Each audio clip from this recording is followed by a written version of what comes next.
नमस्कार, आपके साथ मैं हूं Gaurav Agarwal. Full and final में ईरानी plan triple trigger, middle east में महासमर, आज इसकी बात करेंगे। लेकिन पहले बड़ी खबर, इराक में खोरमोर गैस फील्ड पर ड्रोन अटैक हुआ है। सुलेमानिया में गैस प्लांट पर ईरानी ड्रोन से अटैक किया गया है। यूएई की कंपनी यहां पर फील्ड का रखरखाव करती है। हमले में 4 यमन के नागरिकों की मौत की खबर है। तो देखिए, यूएई की कंपनी एक गैस फील्ड का रखरखाव करती है ईरान में, और वहां पर हमला हुआ है। 4 यमन के नागरिकों की मौत की खबर है। सुलेमानिया में गैस प्लांट पर ईरानी ड्रोन से अटैक किया गया है, और ये इराक में है। तो Iraq, Iran, UAE, Yemen, almost पूरा मिडिल ईस्ट आप देखिए यहां पर इस एक खबर में आ रहा है। और आगे ऐसी कई सारी खबरें हैं जो यूएई में मचे, मिडिल ईस्ट में मचे, यूएई नहीं मिडिल ईस्ट में मचे महासमर के बारे में आपको बताएंगी। अगली खबर, गाजा में 25 इलाकों पर इजराइल की एयर स्ट्राइक। 25 हमास के रॉकेट लॉन्चर पोस्ट पर हमला किया गया। खान यूनिस में हमास के लॉन्च पैड पर अटैक हुआ। सेंट्रल गाजा में हमास के कमांड सेंटर को तबाह कर दिया आईडीएफ ने।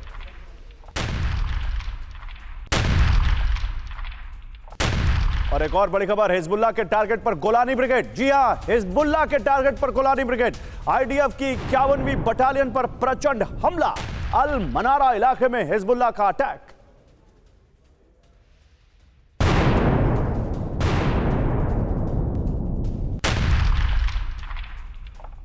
तेल अवीव की सड़कों पर उतरे हजारों इजरायली नागरिक। नेतन्याहू सरकार से सीज फायर की मांग कर रहे हैं ये लोग। बंधकों को छुड़ाने और सीज फायर की मांग पर अड़ गए हैं ये लोग। ये देखिए कैसे सड़क पर आगजनी करके इन्होंने वहां पर विरोध प्रदर्शन किया है। ये इजराइल की राजधानी तेल अवीव की तस्वीरें हैं, जहां पर बंधकों को छुड़ाने के लिए सीज फायर की मांग को लेकर हजारों लोग नेतन्याहू सरकार के खिलाफ सड़क पर उतर आए।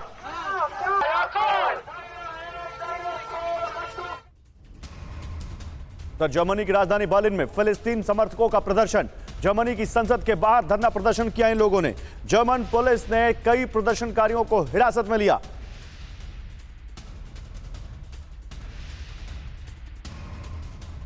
और अब यूक्रेन से खबर है। यूक्रेन के एयरफील्ड पर मिसाइल अटैक की खबर है।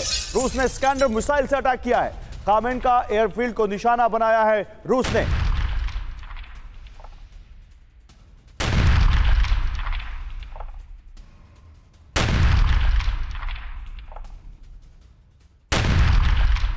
उधर यूक्रेनी एयरफोर्स को मिले हैं अमेरिकी रॉकेट। यूक्रेनी फोर्स ने Mi-24 से दागे जुनी रॉकेट। डोनेस्क में रूसी सैन्य बेस पर निशाना।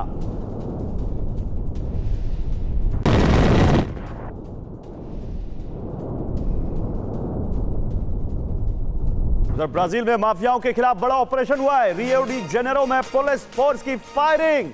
ब्राजील में माफियाओं के खिलाफ बड़ा ऑपरेशन देखिए रियो डी जेनेरो में कैसे फायरिंग की है पुलिस फोर्स ने।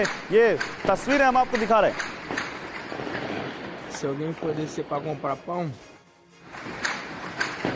गन शॉट्स आप यहां पर सुन सकते हैं। ये रियो डी जेनेरो की तस्वीरें हैं, जहां पर आप देखिए कैसे गन शॉट सुनाई पड़ रही है यहां पर आपको। और देखिए आपको फायरिंग की वो गोलियों ध्यान से देखेंगे तो जो फायरिंग है वो भी दिख रही है यहां पर।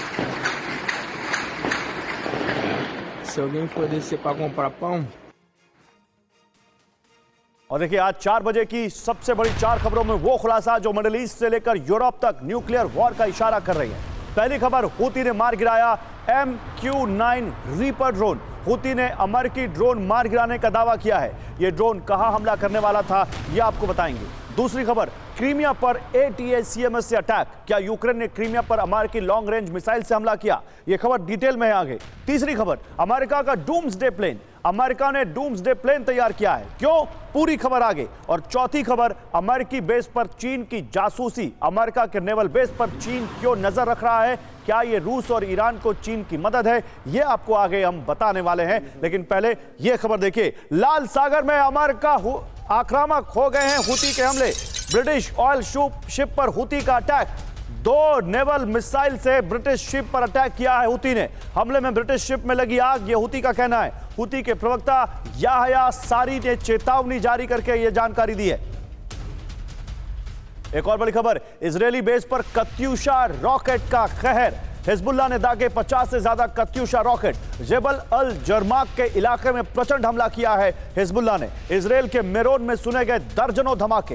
हिजबुल्लाह का दावा, आयरन डोम डिफेंस सिस्टम फेल, और यह बहुत बड़ा दावा कर रहा है हिजबुल्लाह। वो कह रहे हैं कि इजराइल की डिफेंस लाइन माना जाने वाला, लाइफ लाइन को चलाने में सबसे बड़ा मददगार माना जाने वाला आयरन डोम डिफेंस सिस्टम फेल। लेकिन एक अगली खबर रूस यूक्रेन से। क्रीमिया में यूक्रेन ने किया मिसाइल अटैक। बड़ी खबर, MGM-140 ATACMS मिसाइल से विध्वंसक हमला। उत्तरी क्रीमिया में मिसाइल अटैक होने का रूसी दावा। ATACMS MGM-140 मिसाइल से विध्वंसक हमला। क्रीमिया में हमले में लंबी दूरी की मिसाइलों का इस्तेमाल किया गया, यह रूस ने कहा है। रूस ने सभी मिसाइलों को मार गिराने का दावा किया। अगली खबर न्यूक्लियर प्लान से जुड़ी हुई। न्यूक्लियर प्लान के समर्थन में आया लिथुआनिया। पोलैंड में न्यूक्लियर वेपन्स की तैनाती का लिथुआनिया ने समर्थन किया है। रूस के पास परमाणु हथियार तैनाती चाहता है नेटो। पोलैंड के राष्ट्रपति से मिले लिथुआनिया के राष्ट्रपति गिटानस नौसेदा। रूस के लिए खतरा नहीं है परमाणु तैनाती, यह कहा है नौसेदा ने। तो ये चारों खबरें एक साथ मैं आपको दिखाता हूं। देखिए, चार खबरें मिडिल ईस्ट से लेकर रूस यूक्रेन तक आपको समझाएंगी कि इस वक्त दुनिया कैसे एक बड़ी जंग की आहट पर खड़ी है। लाल सागर में आक्रामक हो गए हुती के हमले, ब्रिटिश ट्रॉल शिप को उन्होंने निशाना बनाया। हिजबुल्लाह ने 50 से ज्यादा कत्यूशा रॉकेट दागे इजराइल पर और कह रहे हैं कि उनका आयरन डोम सिस्टम फेल हो गया। उधर लॉन्ग रेंज मिसाइल से अटैक किया है क्रीमिया पर यूक्रेन ने, यह रूस का दावा है। और पोलैंड के राष्ट्रपति से मिले लिथुआनिया के राष्ट्रपति और वो कह रहे हैं कि पोलैंड में न्यूक्लियर वेपन्स की तैनाती होनी चाहिए। नेटो चाहता है कि रूस के दरवाजे पर परमाणु हथियार तैनात कर दिए जाए। हालांकि बाद में वो ये भी कह रहे हैं कि रूस को इससे कोई खतरा नहीं।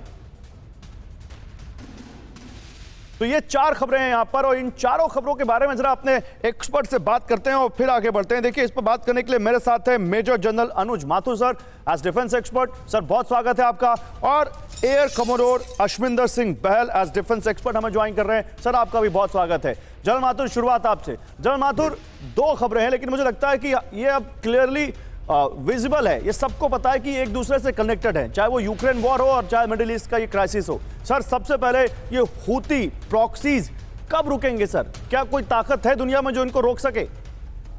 गौरव, देखिए, ये जो प्रॉक्सीज, सिर्फ हूती की बात ना करें हम, ईरान के जितने भी प्रॉक्सीज हैं, चाहे वो हूती हो, हमास हो, हिजबुल्लाह हो, या इराक में कोई उनके प्रॉक्सीज काम कर रहे हैं, सीरिया में काम कर रहे हैं, इनके मार्फत जो है ईरान ने लड़ाई कर रखी है खिलाफ अमेरिका की। आप एक बात समझें, देखिए, एक नया जो वर्ल्ड ऑर्डर उभर के आ रहा है, क्रिप्ट जिसको हम बोल रहे हैं आजकल, China, Russia, Iran and Korea, तो उसके पास जितनी मिलिट्री पावर है वो वेस्ट के इंटायर मिलिट्री पावर से कहीं ज्यादा है। और शायद यही वजह है कि ईरान किसी भी तरीके से बैकफुट पे या पीछे आने के लिए तैयार नहीं है, और वो अपने प्रॉक्सीज के मार्फत लगातार हमले करता रहेगा। एक बात और बताऊंगा गौरव, मैं आपको वो ध्यान से समझने की है, वो ये है कि हिजबुल्लाह जैसे फोर्स, हालांकि वो प्रॉक्सी है, हालांकि वो एक आतंकवादी संगठन है, लेकिन वो मिलिट्री तरीके से, मिलिट्री फोर्स के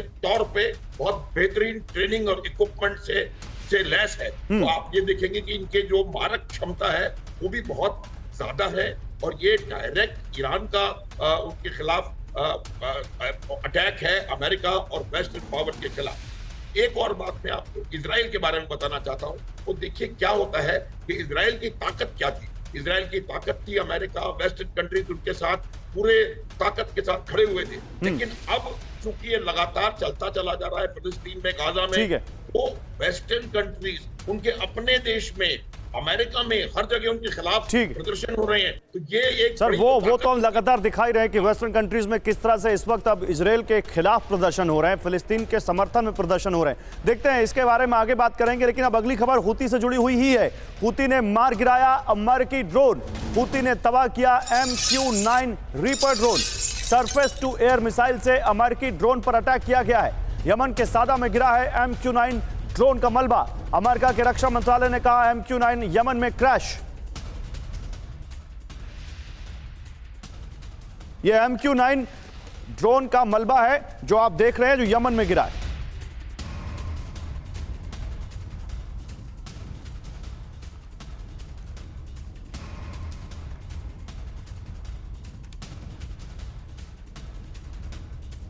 तो ये MQ-9 ड्रोन है जिसकी तस्वीरें हम आपको दिखा रहे हैं। अमेरिकी ड्रोन है जिसको हूती ने मार गिराया और ये मलबा यमन में गिरा है।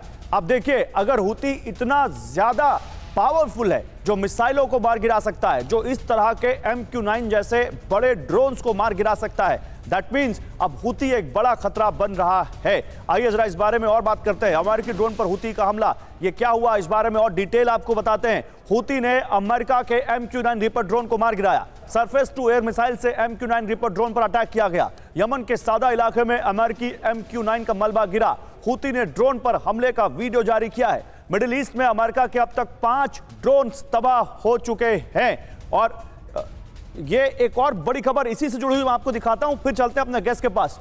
एयर टू सरफेस मिसाइल से लैस था अमेरिकी MQ-9 ड्रोन, यानी एक कॉम्बैट ड्रोन था ये, और AGM-179 मिसाइल से लैस था MQ-9 ड्रोन। हूती के ठिकानों पर बड़े हमले का प्लान था। MQ-9 ड्रोन के साथ AGM-179 मिसाइल भी नष्ट हुई है। क्लैश रिपोर्ट का MQ-9 ड्रोन पर यह बड़ा दावा है। तो हूती पर अमेरिकी हमला डिकोड, आइए आपको दिखाते हैं हूती पर यह अमेरिकी हमला कैसे डिकोड किया गया। मार गिराया गया MQ-9 drone, air to surface missile मारा गया। जो ड्रोन वो MQ-9 drone air to surface missile से लैस था। MQ-9 ड्रोन AGM-17 मिसाइल से लैस था। हूती के कमांड पोस्ट पर बड़े हमले का प्लान था। पहली बार हूती पर MQ-9 से मिसाइल अटैक की तैयारी थी। AGM-179 अमेरिका की लेजर गाइडेड मिसाइल है। ये क्लैश रिपोर्ट के हवाले से हम ये आपको जानकारी दे रहे हैं। लेकिन एयर कमोडोर बैल, आपको क्या लगता है, ये MQ-9 ड्रोन वही है ना सर, अगर मैं गलत नहीं हूं, जो अफगानिस्तान में तालिबान के खिलाफ अमेरिका ने यूज किया उनको वहां से हटाने के लिए? अब एक ऐसा ड्रोन अगर हूती मार गिरा रहा है, दैट मीन्स हूती के पास ठीक ठाक पावर है सर। बिल्कुल सही कह रहे हैं गौरव जी। MQ-9 रीपर जो है मीडियम और हाई ऑल्टीट्यूड्स पे उड़ता है, लेकिन इसका रेडार क्रॉस सेक्शन जो दूसरे ड्रोन, छोटे ड्रोन है, उनसे काफी ज्यादा है। तो ये थोड़ा वल्नरेबल हो जाता है surface to air weapon system से। तो ये सरफेस टू एयर मिसाइल्स जिसका इस्तेमाल किया गया वो जरूर है कि वो ईरान से ली गई होंगी। तो अगर उनके पास ऐसी advanced air defence missile systems हैं, तो कहीं ना कहीं जैसे रीपर जैसे ड्रोन जो हैं, जो बहुत दूर से उड़ते हैं, लॉन्ग रेंज के होते हैं, जिसमें जो मिसाइल की आप बात कर रहे थे, ये हेलफायर मिसाइल से भी बेहतर है और ये प्रिसिशन अटैक करती है और ये command and control bunkers, radar stations के ऊपर ये अटैक कर सकती है, या अगर कहीं पे ड्रोन मैन्युफैक्चरिंग यूनिट्स हैं उनको तबाह कर सकती है। तो जब इसको डिस्ट्रॉय करने की शक्ति उनके पास है, तो इसका मतलब है उनके पास reasonably high air defence weapon systems हैं और उनको ईरान का पूरा सपोर्ट है। और अब जब वो अपने बैलिस्टिक मिसाइल यूज करते हैं, खासकर एंटी शिप बैलिस्टिक मिसाइल, तो ये वाले ड्रोन जो हैं ये वल्नरेबल हो जाते हैं जो भी वेपन सिस्टम हूतीज यूज करते हैं यमन से। तो यानी कि ये ड्रोन से अटैक नहीं किया जा सकता। यानी आप ये कह रहे हैं वल्नरेबल का मतलब, हम अपने दर्शकों को आसान भाषा में बताएं कि ये अब हूती के निशाने पर आसानी से आ सकते हैं। एम आई राइट सर? बिल्कुल, ठीक है, ठीक है। चलिए इसी में एक और बड़ी खबर दिखाते हैं आपको। लाल सागर में आक्रामक हुए हूती के हमले। ब्रिटिश ऑयल शिप पर हूती का हमला। 2 नेवल मिसाइल से ब्रिटिश शिप पर अटैक किया गया है। देखिए अभी जो बात हम कर रहे थे, हमले से ब्रिटिश शिप पर आग लग गई, ये हूती ने कहा है। हूती के प्रवक्ता याह्या सारी ने चेतावनी जारी की है और उन्होंने ये जानकारी भी दी कि कैसे वहां पर आग लग गई। देखो एक और बड़ी खबर, अमेरिकी बेस पर बड़ा हमला करेगा हूती। मिडिल ईस्ट से अफ्रीका तक यूएस बेस निशाने पर। मिडिल ईस्ट से अफ्रीका तक, आप समझिए अमेरिकी बेस हूती के निशाने पर हैं। हूती के नेता हुसैन अल इजी की चेतावनी, हर जगह दहलेंगे अमेरिकी मिलिट्री बेस। अफ्रीकी देश जिबूती, इरिट्रिया, सोमालिया में भी हमले की चेतावनी जारी की है हूती ने। एक और बड़ी खबर, इजराइल के हाइफा पर घातक ड्रोन हमला हुआ है। हाइफा एक बहुत बड़ा पोर्ट है इजराइल का, वहां पर ड्रोन हमला हुआ है। इस्लामिक रेजिस्टेंस ग्रुप का इजराइल पर अटैक। ईरान समर्थित गुट के हमले से हाइफा में हलचल। इराक में मौजूद इस्लामिक रेजिस्टेंस का दावा, 4 दिन में दूसरी बार हाइफा पर बड़ा ड्रोन अटैक। और ये देखिए अटैक की तस्वीरें भी, कैसे एक बड़ा ड्रोन आकर हाइफा में अटैक कर रहा है, ये आप इन तस्वीरों में देख सकते हैं।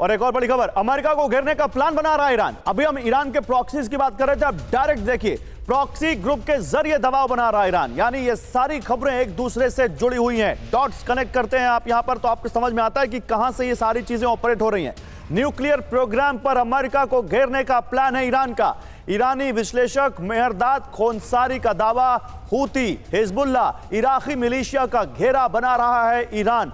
और ये सारी जो ये पूरी कवायद है, ये केवल और केवल अमेरिका और अमेरिका के जो दोस्त हैं उनको घेरने के लिए। ईरान का न्यूक्लियर प्रॉक्सी प्लान कैसे सामने आया है, आइए आपको जानकारी देते हैं इस बारे में। देखिए, ईरान का न्यूक्लियर प्रॉक्सी प्लान है, ईरान मिडिल ईस्ट में हूती, हिजबुल्लाह, इराकी मिलिशिया को मजबूत कर रहा है। ईरान का मकसद परमाणु प्रोग्राम से दुनिया का ध्यान हटाना है। मिडिल ईस्ट में टेंशन बढ़ाकर न्यूक्लियर वेपन बनाने की तैयारी है।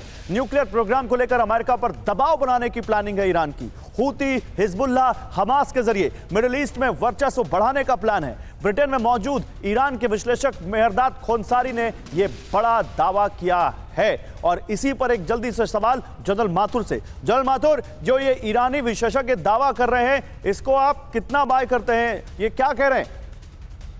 देखिए, ईरान का न्यूक्लियर प्रोग्राम एक्चुअली बहुत ज्यादा एडवांस्ड हो चुका है, ये बात आप मान लें। और अगर वो ये कहते हैं कि we are so many months away और so many weeks away from a weapon, तो इसको बहुत सीरियसली लेने की जरूरत है। अगर तो उतना नहीं होगा तो और ज्यादा। सबसे बड़ी बात आप समझें कि अगर ईरान एक न्यूक्लियर पावर बन जाता है तो किस तरह से पूरी दुनिया की जियोपॉलिटिक्स बदली होने वाली है, इस बात का अंदाजा भी हम लोग नहीं लगा सकते हैं। आज की तारीख में जो सबसे बड़ा एसेट इजराइल के पास है, वो ये धमकी है उनके पास कि हम न्यूक्लियर वेपन्स हमारे पास हैं और किसी के पास वेस्ट एशिया में न्यूक्लियर वेपन्स नहीं है। और अगर वो लोग इस प्रकार, तो ये अगर ईरान अपना न्यूक्लियर एम्बिशन अचीव कर लेता है तो शायद आप देखेंगे कि पिछले 1-1.5-2 साल से जितनी भी एक्टिविटीज इजराइल की और अमेरिका की हो रही है ईरान के खिलाफ, वो इसीलिए हो रही, इसी को मद्देनजर रखते हुए हो रही है कि किसी तरह से ईरान को अपना न्यूक्लियर प्रोग्राम हासिल नहीं करने दिया जाए। और ये बात बिल्कुल सही आपने कही है कि ईरान का मकसद यह है कि किसी तरह से हालात को उलझा के रखो और उसका फायदा उठा करके, और रशिया चाइना की मदद से अगर वो इसमें मदद करने के लिए राजी हैं तो अपना न्यूक्लियर एम्बिशन पूरा करो और पूरे मिडिल ईस्ट का जो जियोपॉलिटिकल सिनेरियो है उसको उलट करके रख देंगे। ठीक है गौरव। ओके, एयर कमांडर बहल, तो क्या इजराइल जो लगातार कहता है कि हम ईरान को परमाणु बम बनाने नहीं देंगे, क्या वो इसके लिए तैयार है अगर ईरान परमाणु बम बना लेता है? क्योंकि सबको मालूम है अगर ईरान के पास परमाणु बम आया तो सबसे बड़ा खतरा किसको होगा? देखिए, IAEA ने पहले भी कहा था कि ईरान बहुत ही क्लोज पहुंच चुका है यूरेनियम एनरिचमेंट प्रोसेस के अंदर कि वो न्यूक्लियर वेपन बना सकता है। अब कल ही किसी पार्लियामेंट मेंबर जो ईरान के, उन्होंने कहा कि हम 12 घंटे में बना सकते हैं। तो कहीं ना कहीं ईरान के पास वो एबिलिटी आ चुकी है कि बहुत शीघ्र ही वो 10 से 12 न्यूक्लियर वेपन्स बना सकता है। अगर इजराइल को स्ट्राइक करना था उनका इस्फाहान पे, जहां पे उनकी न्यूक्लियर फैसिलिटीज हैं, तो वो उस टाइम पे करता जब उसने 3 ड्रोन और कुछ मिसाइल्स का इस्तेमाल किया था। लेकिन वो मौका अगर उसने छोड़ दिया है और उन पे अटैक नहीं किया है, तो अब मुझे नहीं लगता कि इजराइल को इतना फायदा हो सकता है, क्योंकि हर जगह पे हर न्यूक्लियर फैसिलिटी या जहां पे ये वेपन सिस्टम्स बन जाते हैं उनको स्टोरेज करना, जो कि उनके अंडरग्राउंड बंकर्स में स्टोर किए जाएंगे, अटैक करना इतना आसान होगा। लेकिन ये कहना कि बहुत सारे न्यूक्लियर वेपन ईरान के पास आ जाएंगे, ये भी सही नहीं है। मुझे नहीं लगता कि 1 साल के अंदर उनके पास 10 से 12 न्यूक्लियर वेपन्स आएंगे। और दूसरी चीज आती है कि nuclear weapons are weapons of strategic deterrence. Count really matters? जब आपके सामने इजराइल जैसा देश हो, वहां 10 परमाणु बम हो या 1 परमाणु बम हो, अगर आपके पास परमाणु बम है तो ये कितना बड़ा प्रेशर है आपके दुश्मनों पर, मैं इस पर आगे बात करूंगा। मैं पहले बड़ी खबर दिखाना चाहता हूं। इजराइल के एयरबेस पर विध्वंसक हमला हुआ है। हिजबुल्लाह का मेरोन एयरबेस पर अटैक, हिजबुल्लाह के स्वॉर्म रॉकेट अटैक से दहला है मेरोन बेस के रडार कंट्रोल स्टेशन को नुकसान की खबर है। ATGMS मिसाइल की खेप तबाह करने की कोशिश की है हिजबुल्लाह ने। और किससे? अभी तक आप स्वॉर्म ड्रोन सुनते थे, ये स्वॉर्म रॉकेट्स हैं जिनसे अटैक किया गया है।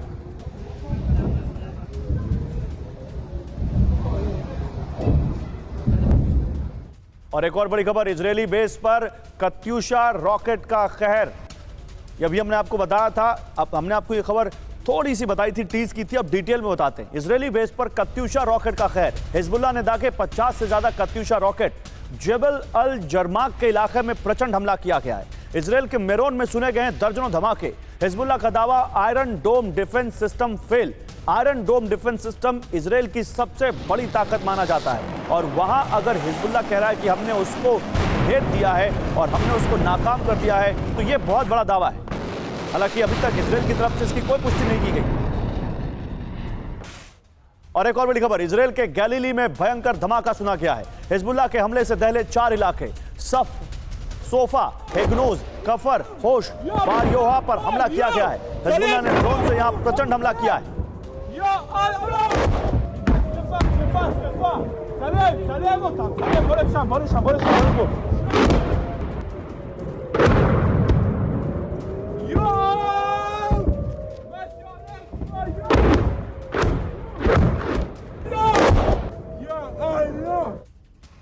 तो देखिए, अब हिजबुल्लाह का यलगार इजरायल से आर पार। कैसे ये 4 खबरें जो मेरे दोनों तरफ इस वक्त आपको दिखाई दे रही हैं, इनसे आप समझिए।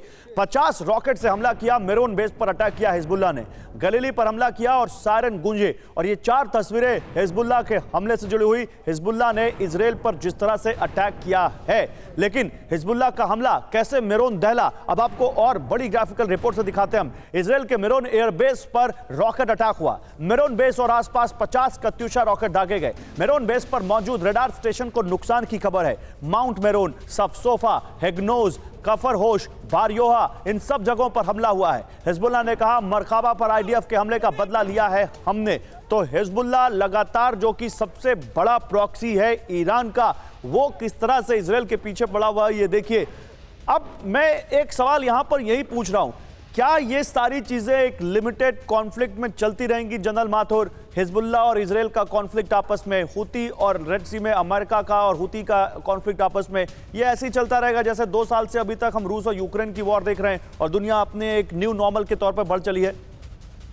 गौरव, देखो, मैं 2 बातें इस आपके प्रश्न के उत्तर में आपके दर्शकों को बताना चाहूंगा। पहली बात तो ये है कि इजराइल और ईरान एक्चुअल एनिमीज हैं। हिजबुल्लाह या हमास या हूती या और कोई संगठन, ये तमाम ईरान के प्रॉक्सीज हैं और वास्तव में लड़ाई ईरान के साथ हो रही है, पहली बात। दूसरी बात जो मैं आपको बताना चाहता हूं कि ये एक प्रकार का अट्रिशन वॉरफेयर है और ये अट्रिशन वॉरफेयर चलता रहेगा। इस अट्रिशन वॉरफेयर का एम ये है कि आप दुश्मन के मैन मटेरियल मोराल के ऊपर इतना ज्यादा प्रेशर डालें, इतना उनका नुकसान करें कि वो उसके बाद लड़ने की और मिलिट्री रिस्पांस देने की परिस्थिति में ना रह जाए। तो मुझे लगता है कि इस प्रकार के ये नॉन कॉन्टैक्ट वॉरफेयर चलता रहेगा, कुछ और समय चलेगा। लेकिन एक बात मैं फिर आपको दोहरा रहा हूं कि आज की तारीख में वेस्ट की पावर और ये जो नया उभर के आ रहा है, जिसको मैंने क्रिक बोला थोड़ी देर पहले, उसकी पावर में अंतर हो गया है। 4 गुना ज्यादा उनकी ताकत है चाइना, रशिया, ईरान और नॉर्थ कोरिया की मिला करके, चाहे वो न्यूक्लियर पावर हो, चाहे वो और किसी तरीके की पावर हो। ये बात इनको समझनी पड़ेगी और इनको बहुत इस बात का, आप देखें किस प्रकार से, मैं थोड़ा सा कनेक्ट कर रहा हूं, कैसे नॉर्थ यूक्रेन में वो एक शहर के शहर हार गए। हार इसलिए रहे हैं कि जो वेस्ट है वो यूक्रेन को असला देने में नाकाम रहा है। यूक्रेन की जो ब्रिगेडें वहां लड़ रही हैं, उनके पास फायर करने के लिए आर्टिलरी का एमिनेशन नहीं। ठीक बात है। आप मुझे बताएं गौरव, कैसे इस प्रकार लड़ाई होगी? तो अभी आज की तारीख में ये अमेरिका को, उनके मित्रों को और इजराइल को बहुत सीरियस इसका बहुत अच्छे से आपने समझाया सर, आपने पूरी बात। लेकिन मैं कुछ और बड़ी खबर इसी से जुड़ी हुई दिखाना चाहता हूं। मेरोन हमले के बाद हिजबुल्लाह की धमकी, हिजबुल्लाह हमास से जीत नहीं सकता इजराइल। अभी तो युद्ध शुरू ही नहीं किया गया, यह हिजबुल्लाह कह रहा है। यानी हिजबुल्लाह कह रहा है कि अभी तो ये ट्रेलर है। हिजबुल्लाह के डिप्टी चीफ शेख नईम कासिम का ऐलान, गाजा में सीज फायर तक हमला जारी रहेगा। हिजबुल्लाह ने अपने हथियारों के भंडार का सिर्फ 3% ही अभी तक इस्तेमाल किया है, यह कहा है हिजबुल्लाह के नेता ने। एक और बड़ी खबर, इजरायल के एक और मंत्री की कार का भीषण एक्सीडेंट। अब यह थोड़ा सा यहां पर मर्की हो रहा है, थोड़ा सा ये बहुत ज्यादा एक थ्रिलर मूवी की तरह चल रहा है ये सब। देखिए, 2 दिन में 2 इजरायली मंत्रियों की कार पलटी है। हादसे का शिकार इजरायल के शिक्षा मंत्री हैम बिटन की कार। कार में नहीं थे हैमिल्टन, पिता उनके गंभीर रूप से घायल हो गए। एक दिन पहले मंत्री बेन गुइर की कार भी पलटी थी। अब अचानक से ये 2 मंत्रियों की कार 2 दिन के अंदर इस तरह से हादसे का शिकार होना, क्या वाकई ये इत्तेफाक है या इसके पीछे कुछ और है? मतलब अगर और अच्छे से कहें कि ये संयोग है या कोई प्रयोग है। आइए जरा बिग वॉल पर इस बारे में आपको और जानकारी देते हैं। क्या इजराइल के मंत्रियों को जानबूझकर टारगेट किया जा रहा है? क्या इजराइल के मंत्री अब टारगेट पर हैं उनके दुश्मनों के? क्या अब देखिए, ये इस बारे में हम जानकारी और आपको देंगे, लेकिन अभी फिलहाल जो बिग वॉल पर हम आपको बताना चाह रहे थे कि इजराइल के 2 मंत्रियों की 2 दिन में कार हादसे की शिकार हुई। अब सवाल क्या है, क्या इजराइल के मंत्रियों को जानबूझकर टारगेट किया जा रहा है? कैसे 2 दिनों में इजराइल के 2 मंत्रियों का एक्सीडेंट हुआ? 2 दिनों में। क्या एक्सीडेंट के पीछे ईरान का हाथ है? क्या इजराइल में कोई प्रॉक्सी ग्रुप काम कर रहा है? इजराइल में अगला टारगेट कौन होगा? ये बहुत बड़े सवाल हैं। कोमोडोर बेल, क्या आपको लगता है कि ये वाकई, जैसे हमने देखा था रूस के राष्ट्रपति के गुरु कहे जाते हैं दुगिन, उनकी कार में ब्लास्ट हुआ था और उनकी बेटी को जान गंवानी पड़ी थी जब यूक्रेन के साथ वॉर अपने चरम पर थी। ये क्या वॉर के दौरान यही ऐसा ही कुछ पैटर्न है क्या? ये जिस तरह से 2 दिन में 2 उनके मंत्रियों की कार का एक्सीडेंट, क्या आप मानने को तैयार हैं कि ये इत्तेफाक हो सकता है? देखिए, सेंटर ऑफ ग्रेविटी किसी भी लड़ाई की पॉलिटिकल लीडरशिप होती है, और अगर पॉलिटिकल लीडरशिप को टारगेट किया जाए, चाहे एसिमेट्रिक एलिमेंट्स के साथ टारगेट किया जाए। एसिमेट्रिक एलिमेंट्स कैसे हो गए? जैसे हिजबुल्लाह, हमास के हो गए। वो एलिमेंट्स कुछ ना कुछ इजराइल के अंदर जरूर होंगे। अगर उनके इस्तेमाल से इजरायली लीडरशिप के ऊपर एक डर और आतंक का माहौल क्रिएट किया जाए, तो कहीं ना कहीं कैपिटुलेट कर सकते हैं हम इजरायली लीडरशिप को एक सॉल्यूशन की तरफ। अभी जो भी काउंटर प्रपोजल इजराइल ने भेजा है वो हमस के पास है, लेकिन हमस ने अभी तक अग्री नहीं किया। हमस चाहता है कि एक परमानेंट सॉल्यूशन हो, और ना कि सिर्फ कुछ दिन के लिए लड़ाई को रोका जाए, और उसके बाद जब उनके पास एक लीवरेज है वो है बंधक। अगर वो बंधक दे देंगे तो उसके बाद तो इजराइल पूरी तरह से रफा के ऊपर अटैक करेगा, उनके हर सिस्टम को अटैक करेगा। तो ये लड़ाई तब तक नहीं रुकेगी जब तक गाजा के अंदर इजराइल की स्ट्राइक्स बंद नहीं होती। लेकिन एक चीज में मैं इत्तेफाक रखता हूं जनरल साहब के साथ, वो ये चीज है कि चाहे 4 गुना ज्यादा क्वांटिटेटिव हो रशिया, चीन, नॉर्थ कोरिया और उस एलिमेंट्स की, ईरान की, लेकिन उनकी क्वालिटेटिव एसिमेट्री वेस्टर्न फोर्सेस की इतनी ज्यादा है। दूसरा, नाटो फोर्सेस 32 कंट्री के हैं, और तीसरी चीज है जो उनकी एबिलिटी है टारगेट करना, चाहे स्पेस हो चाहे ग्राउंड हो, जो वेस्टर्न फोर्सेस की है वो बहुत ज्यादा है। तो आज रशिया वीक हो चुका है इकोनॉमिकली और मिलिटरिटी लास्ट 2 साल से। तो मुझे नहीं लगता कि कभी भी रशिया, चाइना डायरेक्ट अटैक में आएंगे यूएस के अगेंस्ट। हाँ, प्रॉक्सीज का जरूर इस्तेमाल किया जाएगा। और जो अट्रिशन वॉरफेयर की बात चल रही है, जिस दिन गाजा पे अटैक बंद हो गया इजराइल का, उस दिन ये अट्रिशन वॉरफेयर भी बंद हो जाएगा। ठीक है, देखिए इसी जुड़ी में कुछ और खबरें दिखाता हूं। लेबनान में इजराइल की एयर स्ट्राइक, मारा गया जामा इस्लामिया का कमांडर। इजरायली हमले में मुसाब खलाफ की मौत हुई है। हमास के लेबनान ब्रांच से जुड़ा हुआ था मुसाब। लेबनान का विद्रोही गुट है जामा इस्लामिया। इसी से जुड़ी एक और बड़ी खबर, हिजबुल्लाह से इजराइल का विध्वंसक बदला। लेबनान में हिजबुल्लाह के मिलिट्री ठिकाने पर इजराइल ने बमबारी की है। यारिन, तायर, हरफा, मरून अल रस पर एयर स्ट्राइक की गई है। हिजबुल्लाह के कंट्रोल सेंटर्स को तबाह करने का इजराइल की सेना ने दावा किया है।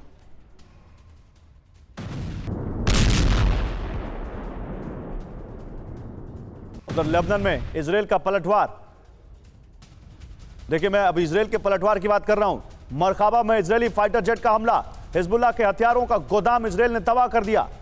हिजबुल्लाह का लॉन्च पैड भी इन्होंने नष्ट किया है। मतलब यह है कि अगर हिजबुल्लाह अटैक कर रहा है तो इजराइल हाथ पर हाथ धरे नहीं बैठा है।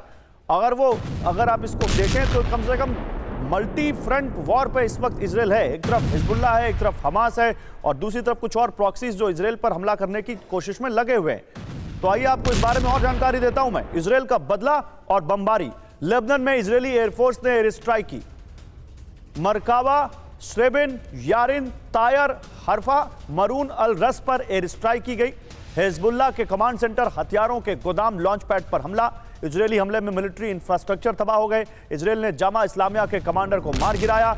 ये इजरायली मीडिया के हवाले से हम आपको जानकारी दे रहे हैं। लेकिन इसी बीच राफा में फाइनल प्रहार की तैयारी में इजराइल ये प्लान आपके सामने रखते हैं। राफा जो कि गाजा का निचला हिस्सा है जहां पर इस वक्त हमास हो सकते हैं, ये कहा जा रहा है, हमास के लड़ाके। राफा में फाइनल प्रहार की तैयारी में इजराइल, राफा में बहुत बड़े हमले की तैयारी में आईडीएफ, सैकड़ों टैंक, आर्टिलरी और आर्मर्ड व्हीकल्स का जमावड़ा वहां पर लगा दिया इजराइल ने। राफा के बाहरी इलाके में बड़ा सैन्य मूवमेंट देखने को मिल रहा है, हमले के लिए तैयार बड़े पैमाने पर हथियार। ये विजुअल देखिए, इन विजुअल्स को देख के आपको लग रहा है कि ये केवल एक 365 स्क्वायर किलोमीटर की एक पट्टी जिसका नाम गाजा है, उसके एक छोटे से हिस्से जो करीब करीब 150 पौने 200 स्क्वायर किलोमीटर का होगा, उस पर अटैक के लिए तैयारी हो रही है। यह आपको लग रहा है कि एक प्रॉक्सी ग्रुप के खिलाफ इजराइल ने इतनी बड़ी तैयारी की है। यह है इजराइल जो आता है तो घर में घुसकर मारता है, और वही कोशिश इस वक्त है राफा को चारों तरफ से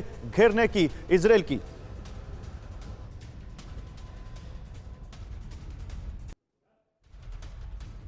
और देखिए एक और बड़ी खबर, हमास ने बंधकों का वीडियो जारी किया है। सीज फायर पर बातचीत के बीच हमास ने एक वीडियो जारी किया है और 2 बंधकों को दिखाया है जो जिंदा हैं। बंधकों ने नेतन्याहू से समझौते की अपील की है। हमास के कब्जे में अभी भी करीब 130 इजरायली बंधक हैं। हमास ने इससे पहले 2 या 3 फेजेस में 50 से ज्यादा बंधक छोड़े, लेकिन उसके बावजूद अभी भी सीज फायर पर बातचीत के लिए वीडियो जारी करके हमास कह रहा है, हमास की तरफ हमास ने इन बंधकों के वीडियो जारी करके कहा कि बंधक जिंदा है, और ये बंधक कह रहे हैं नेतन्याहू से कि आप सीज फायर कीजिए, क्योंकि अभी भी 100 से ज्यादा, अब 130 है, 120 है, 125 है, ये कोई फाइनल गिनती नहीं, लेकिन करीब 130 इजरायली बंधक हमास के कब्जे में हैं। उधर एक और बड़ी खबर, नेतन्याहू के प्लान से अमेरिका नाराज है। नेतन्याहू के वॉर कैबिनेट में मतभेद से यूएस नाराज है। बंधकों की डील पर सहमति न होने से अमेरिका नाराज है। नेतन्याहू कैबिनेट में आपसी कहासुनी पर भी नाराजगी जताई है अमेरिका ने। दरअसल नेतन्याहू की वॉर कैबिनेट, जिसमें नेतन्याहू खुद शामिल है, उनके रक्षा मंत्री शामिल है, उनके कुछ और मंत्री शामिल है, उनके मिलिट्री चीफ शामिल है, वो वॉर कैबिनेट इस सहमति पर नहीं पहुंच पा रही है कि कैसे बंधकों की रिहाई के लिए कोई हमास से सीज फायर किया जाए या नहीं।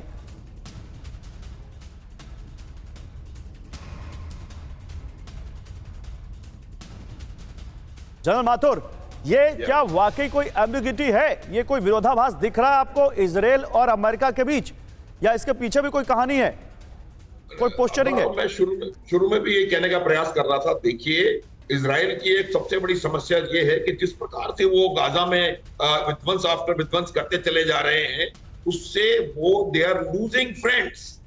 उसके अलावा they are losing people within their own country. उनके अपने देश में इसके खिलाफ आवाज उठ रही है। तो चाहे वो मीडिया का रिपोर्ट हो, चाहे कुछ हो, इस बात का उभर के सामने आना कि आप में आपस में मतभेद है, आपका अमेरिका नाराजगी दर्शा रहा है, वो एक बिल्कुल क्लियर कट उसका ये है कि आपको सॉल्यूशन के बारे में सोचना पड़ेगा। बट मेरा क्वेश्चन तो उससे अलग है सर, मेरा क्वेश्चन इससे अलग है। जनरल माथुर, मैं आपसे बल्कि एयर कमोडोर बहल को भी लाऊंगा उसमें। एयर कमोडोर बहल साहब, मेरा क्वेश्चन तो ये है, क्योंकि अमेरिका में बाइडेन के सामने इलेक्शंस है, कंबोडिया से लेकर कोलंबिया से लेकर पता नहीं कितनी यूनिवर्सिटीज हैं जहां पर उनके खिलाफ इस वक्त प्रदर्शन हो रहे हैं, तो उनकी चिंता इजराइल की वॉर कैबिनेट है या अपने यहां बढ़ता हुआ विरोध है? बिल्कुल, देर 2 चीजें हो रही हैं। एक, नवंबर में इलेक्शंस है, दूसरा यूनिवर्सिटीज के प्रोटेस्ट बढ़ रहे हैं और पेरिस तक पहुंच चुके हैं, तीसरी चीज है बिडेन की पॉपुलैरिटी नीचे आ चुकी है, चौथी चीज है कि बिडेन जिस भी इलेक्शन मीटिंग में जाते हैं वहां पे उनको प्रोटेस्ट मिलते हैं, वहां पे पूछा जाता है कि आप ये जो जेनोसाइड हो रहा है इसको रोक क्यों नहीं रहे हैं। तो बिडेन को अगर अपनी गद्दी संभालनी है तो ये प्रोजेक्ट करना बहुत जरूरी है कि वो इजराइल के साथ नहीं है राफा ऑफेंसिव में, क्योंकि 15 लाख के करीब फिलिस्तीनी उसमें है, और अगर उसको राफा ऑफेंसिव करना है तो हजारों की संख्या में मरेंगे। आज 34,500 मर चुके हैं, एक तरीके से जेनोसाइड है, और कई मिलियंस जो है भुखमरी की कंडीशन में है। पूरे विश्व में इजराइल के अगेंस्ट इस समय लहर बह रही है। इसी वजह से उन्होंने सीरिया में अटैक किया था, दमस्कस पे, जहां पे उन्होंने ईरानियन एम्बेसी पे अटैक किया।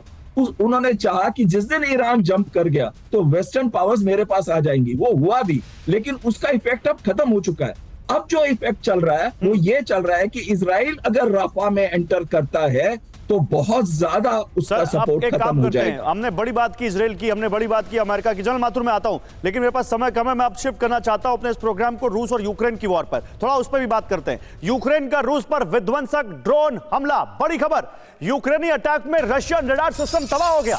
हमले में 48Y6K1 पोडलियट रडार नष्ट किया गया है। S-400 मिसाइल हमले में इस्तेमाल होता था यह रडार। यूक्रेन के डिफेंस इंटेलिजेंस यूनिट ने यह अटैक किया है। एक और बड़ी खबर देखिए, यूक्रेन ने रशियन ड्रोन मार गिराया। रूसी ऑरलैंड 10 टोही ड्रोन तबाह कर दिया यूक्रेन ने। याक 52 एयरक्राफ्ट से विध्वंसक हमला किया और यूक्रेनी इलाकों में टोही मिशन पर था ऑरलैंड 10, यानी वो वहां पर रूसी सेना वहां पर उस टोही ड्रोन से यूक्रेन के डिप्लॉयमेंट की, यूक्रेन के स्ट्रैटेजीज की जानकारी लेती थी, उसी को मार गिराया यूक्रेन ने। लेकिन एक और बड़ी खबर है, देखिए एक बड़ी खबर है दक्षिणी रूस से। दक्षिणी रूस के स्टावरोपोल में भीषण धमाके सुने गए हैं। ये आपके सामने आ गई है वॉर ब्रेकिंग। नेविनोमिस्क के सेंट्रल मार्केट में विध्वंसक धमाका हुआ है। सीरियल विस्फोट में स्टावरोपोल में दहशत छा गई। आसमान में छाया आग और धुएं का गुबार। विस्फोट में कई लोगों की मौत का दावा किया गया है।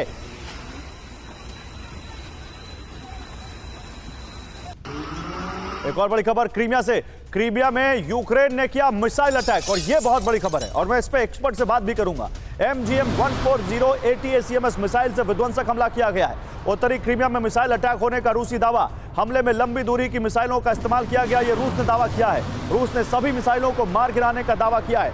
आइए इस बारे में जानकारी देता हूं। क्रीमिया में मिसाइल अटैक और रूस का दावा और अमेरिका से यूक्रेन को लंबी दूरी की मिसाइल मिलने की खबर, ये सब जोड़िए। उत्तरी क्रीमिया में यूक्रेन ने फिर किया मिसाइल हमला। MGM-140 army tactical missile system से हमले का दावा। हमले में लंबी दूरी की अमेरिकी मिसाइलों का इस्तेमाल किया गया। रूस ने कहा है। रूस ने सभी मिसाइलों को मार गिराने का दावा भी किया है। यूक्रेन ने मई के पहले हफ्ते में क्रीमिया ब्रिज पर अटैक का ऐलान किया था। रूसी सप्लाई लाइन काटना चाहते हैं अमेरिका और यूक्रेन। जनरल माथुर, अब मैं चाहता हूं आप इस पर बोले। एक खबर यह आना कि अमेरिका ने यूक्रेन को लंबी दूरी की मिसाइलें दी हैं, तुरंत उसके बाद यह खबर आना कि क्रीमिया पर जी लंबी दूरी की मिसाइल से अटैक कर दिया यूक्रेन ने और रूस कह रहा है कि हमने उन मिसाइलों को मार गिराया। कोई इनमें कनेक्शन है सर? बिल्कुल बिल्कुल। आप देखो कि रशिया ये लगातार कहता चला आ रहा है कि अगर लॉन्ग रेंज वेपन्स उन्होंने यूक्रेन को दिए वेस्टर्न पावर्स ने और उनका इस्तेमाल रशिया के खिलाफ हुआ तो वो उसका जरूर कोई ना कोई उसका प्रॉपर इफेक्टिव आंसर देंगे। तो वो इस बात को बताना चाह रहे हैं कि लॉन्ग रेंज वेपन्स न केवल उनको मिल गए हैं बल्कि वो उनका प्रयोग भी फिजिकली कर रहे हैं। और अब आप देखेंगे, मैं बता रहा हूं कि immediately you will see a proper response from Russia. एक बिल्कुल इस बात को मैं थोड़ा सा जो बहल साहब कह रहे थे उससे दोबारा मैं इसको कहूंगा कि आप यूक्रेन में भी देख लीजिए, क्वालिटी कितनी भी अच्छी हो, लेकिन जब आपके पास बम 4 बचे हुए हैं तो आप लड़ाई कैसे लड़ेंगे? तो ये आप मान के चले कि ये जो यूक्रेन के पास आज की परिस्थिति है, उनके पास हथियारों की मेरे हिसाब से कमी है, असला बारूद की कमी है और ये थोड़े बहुत मिसाइल अटैक्स यहाँ, मिसाइल अटैक्स वहां।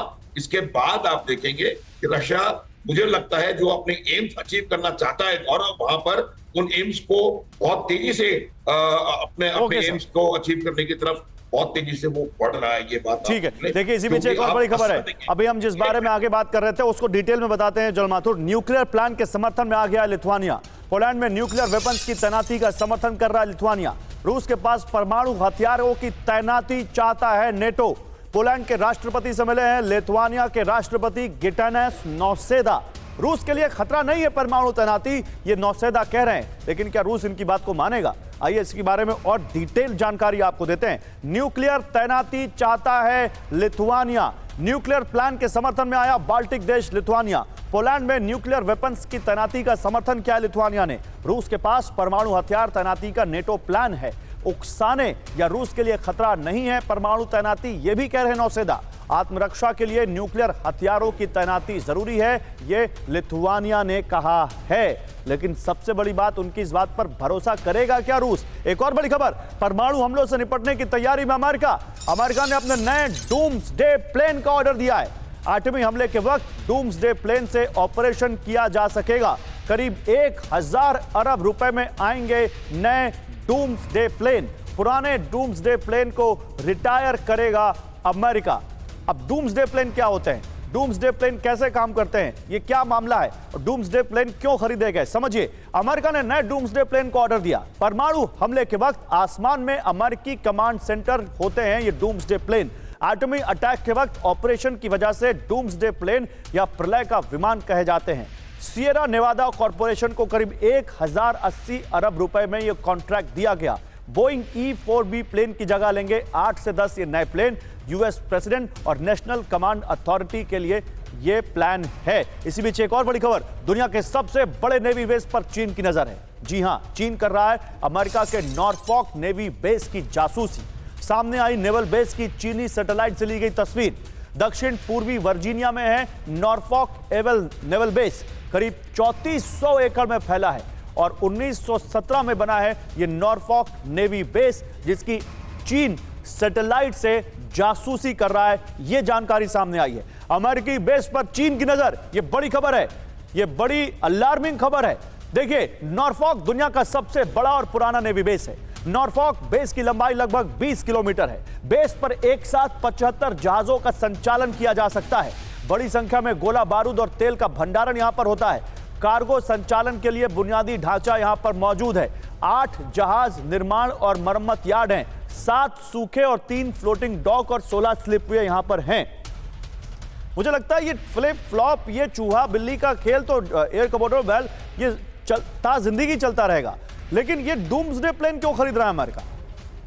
देखिए, डूम्सडे प्लेन मेनली खरीद रहा है क्योंकि अगर न्यूक्लियर अटैक किया जाता है तो ये न्यूक्लियर अटैक को सरवाइव कर सकते हैं और इसके अंदर बैठ के जो कमांडर्स हैं, चाहे वो प्रेसिडेंट हो या बाकी कमांडर्स हो, वो लड़ाई का संचालन फिर भी कर सकते हैं क्योंकि ये airborne command and control system बन जाता है। तो डूम्सडे प्लेन की वहां पे इंपॉर्टेंस है। लेकिन जो आप एक बहुत महत्वपूर्ण बात कर रहे हैं कि ये जो बेसिस को मॉनिटर किया जा रहा है जी, अगर चीन का एम है ताइवान और ताइवान या साउथ चाइना सी में कुछ भी करना, तो वो चाहेगा कि जो अमेरिका के मेन बेसिस हैं उनके ऊपर वो जरूर नजर रखे और उनकी इंटेलिजेंस को अपडेट करता रहे और ये नेक्स्ट 2-3 साल के अंदर ताइवान के ऊपर एक्शन लेने का जरूर सोचे। ठीक है, बहुत शुक्रिया सर आपका, बहुत शुक्रिया जनरल माथुर आपका भी हमारे साथ जुड़ने के लिए।